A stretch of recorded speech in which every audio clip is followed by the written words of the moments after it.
this is the, this is the full moon for September. It's mostly when plums are scarlet, deers paw the earth, calves grow hair, newborn calves. And the full moon is like the corn moon or the harvest moon, they say. Mostly it's harvest for corn, pumpkins, squash, beans, and wild rice. Throughout the summer, you probably were harvesting some of your fruits off the tree when they looked good, or other fruits and vegetables off the tree, or bush or plant that look good. So, yeah. And this moon is going to be in Pisces, and that is my sign. Pisces are very interesting. It mostly goes into depth about what must you sacrifice around this full moon. Where must you listen to your unconscious, your hunches. Maybe you haven't been listening to those. What blocks you from hearing your subconscious or your your intuition, and what is in store for you upon your release of these blocks. So, very interesting. So, what must you sacrifice? The Three of Swords. The Three of Swords is disappointment, opposition, and separation, and breaking apart of a relationship, delay, and absence.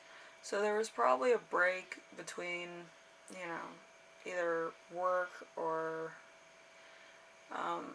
just in general. Probably work, relationship, personal life, away from your friends, stuff like that. And it was just like, it sucks. Like, you're more of a, talkative person, and you like to be seen, heard, popular, see everybody, know everybody's alright. And this is kind of throwing a wedge into your social life, for sure. And then we have, where must you listen to your unconscious, your self-conscious, your, hunches? The world. The goal which all other cards have led. Perfection, Eden, fulfillment, the end of a path to wisdom, spirit, and life, everlasting, a pleasant outcome in some cases, what might be if other warnings are obeyed, high magic. So there's a point where there's a lot of things going on, and sometimes it really hurts a situation or a relationship, whatever the case.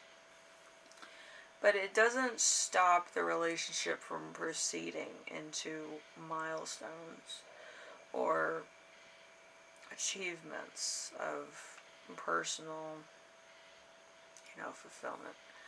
Anyway, you're going to have to find ways around the pandemic, if that's the case, or around certain restrictions, or around other things, and still be safe. But, you should always remember that there is such thing as the afterlife, if anything should happen. So, but it is a high, it's a high magic revelation. Like, if you really wanted to hear the voice from the other side, or the other person, you do have to meditate, you do have to get in a high vibrations in order to hear other people. You don't have to be positive about it. You can be, like I am right now, just totally, over it. But, you have to make that thing where you're at a high vibration to receive. Most people are not. Most people think that it's miraculously, it's going to happen overnight. But you do have to do the mental cleansing, and you will hear or you'll see signs or you'll tune in more to your life. Where certain signs, like if I see this is going to happen, this means this means that. Whatever the case may be, you need to reprogram how you see life and see it as messages, solutions, and situations. But you're not seeing that. You're kind of down in the dumps. You don't see how certain issues can be overcome, or you might need to tune in to what exactly the world around you is saying. It could be a confirmation. It could be a good, bad message between what symbols you see. Symbols like, you kind of have to go, oh, if I see a feather, this is what's going to happen. Or if I see this is going to happen. You can also find out,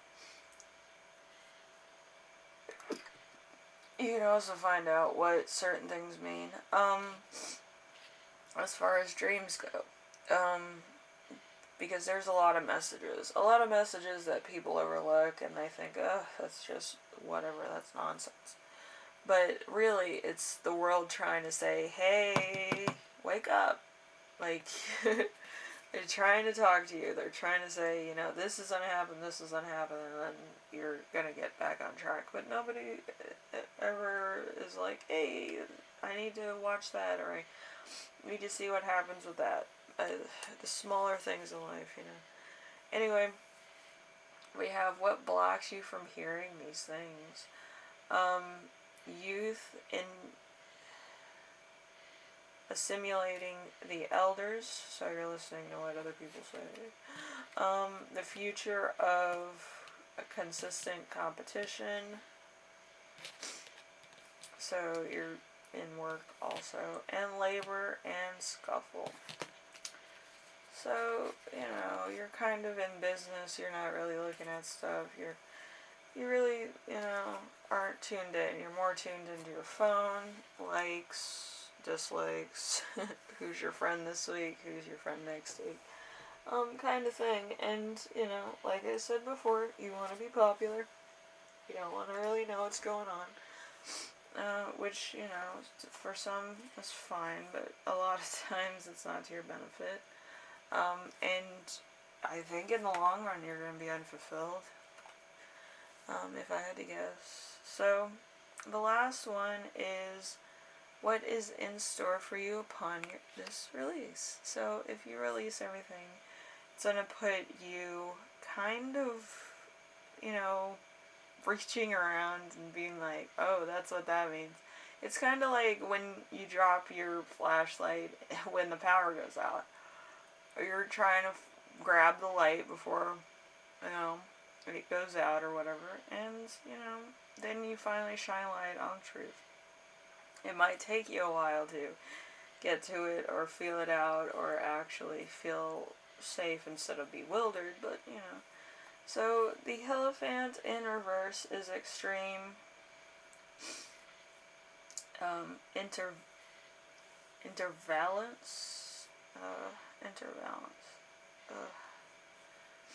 Intervalence is like bewilderment, I guess. Especially through religion, gullibility, repeated errors, inability to cope with different philosophies. I always like those people. When they tell me about I need Jesus, and I disprove Jesus actually existed. It's interesting. Anyway, yeah, I was one of those kids in school. I could disprove Jesus exists, but I could prove that God's the only one that they need to look at, because he even said in the Bible, I will not, I am God, blah, blah, blah. So you worshiping idols and going to church isn't really going to help you. Anyway, I know, my philosophies. But yeah, anyway, it doesn't matter what happens. You just had to stay tuned to the universe, like I do. And God will give you a lot of signs. It's kind of like a sim game, like one person player. There's not all these gods and goddesses. They're mostly, you know, depictions of how people translate, you know, constellations. But I like doing astronomy and horoscopes and stuff. So just so I can translate what's happening.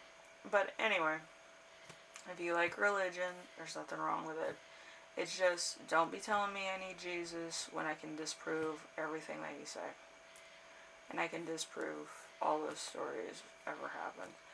Anyway, with that being said, don't call my job and tell my employer that I said this or I said that. Some of y'all are just terrible people. And then you get investigated by the feds and you wonder why. Anyway. I hope you have a nice week, Taurus, and I hope this was enlightening for you, because I am a Pisces and I do see the future and I do see things that happen. But with this, I would say that there's going to be a lot of signs that you are in danger. You didn't tune into the world too much, and it could relevantly be your undoing. So I would tune in just to be on the safe side. Try to tell yourself, tell the universe, if I see a sign like this, I'm not going to do this or I'm not going to do that. And if this happens, I will do it. It's a confirmation that I should do this and I should do that. But you need to give the universe the signs that you want to see in order to be in tune with what's happening. Got it? Alright. So, have fun with that, Taurus. You know. And I will see you in the next video. If you like this video, leave a like. If you like what I'm doing on here, subscribe. And if you have any questions, comments, concerns, or ideas for my next video, leave them in the comment section and I will read those. Thank you for watching. Bye, Taurus.